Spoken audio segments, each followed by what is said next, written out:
अगर आप चाहते हैं भोजपुरी हिट सॉन्ग सबसे पहले आप तक पहुंचे, तो हमारे फेमस म्यूजिक चैनल को जरूर सब्सक्राइब करें और साथ में बेल आइकन को दबाना ना भूलें।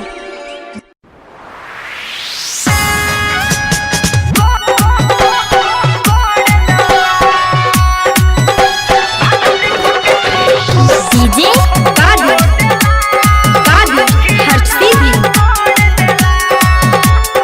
presented by famous music। दुनू से काम चलता जवानी नहीं ढलता, दुनू से काम चले जवानी नहीं ढले, एगो कमाई को बेसी जरूरत ले बका हो भातरे को के छोड़ देला कि आजावा छोड़ देला, भातरे को के छोड़ देला कि आजावा छोड़ देला,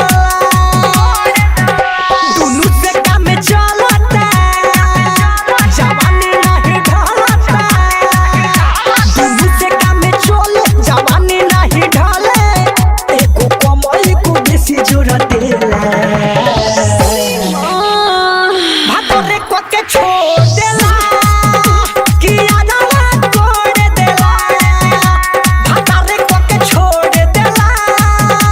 कि आजावा छोड़ देला।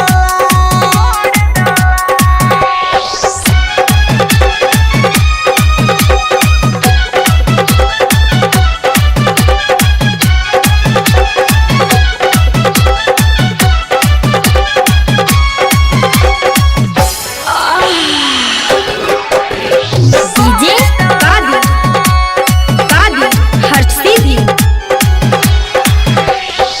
दुनू से माचा पानी हम उठावा, गरम जवानी के पानी ठंडावा,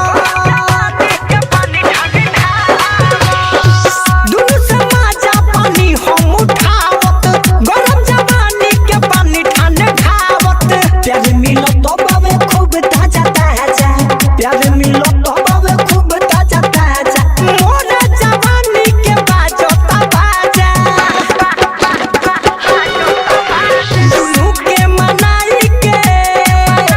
खूबे पोटियाई के, दुनू के मनाई के खूब पोटियाई के, मना कोइलो पतर बिछोड़ देता,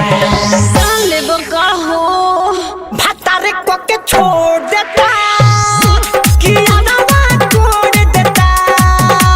भातारे को के छोड़ देता कि आजावा छोड़ देता।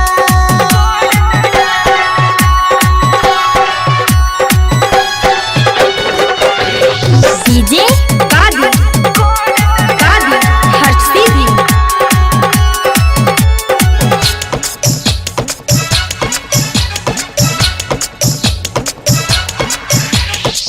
राती में पियाई यार आगे दिन डालेला मोबिल हमारा मसीन राती में पियाई यार आगे दिन में डालेला मोबिल हमारा मसीन में, कोरेला प्यारे खूब दी के बिहारी, कोरेला प्यारे खूब दी के बिहारी, भरले निकू भी खूब लाटवारी, खुश मोरा दिल बाटे पास में अनिल बाटे, खुश मोरा दिल बाटे पास में अनिल बाटे, कबो बाजा में थके झप छोड़ देता, भातारे को के छोड़ देता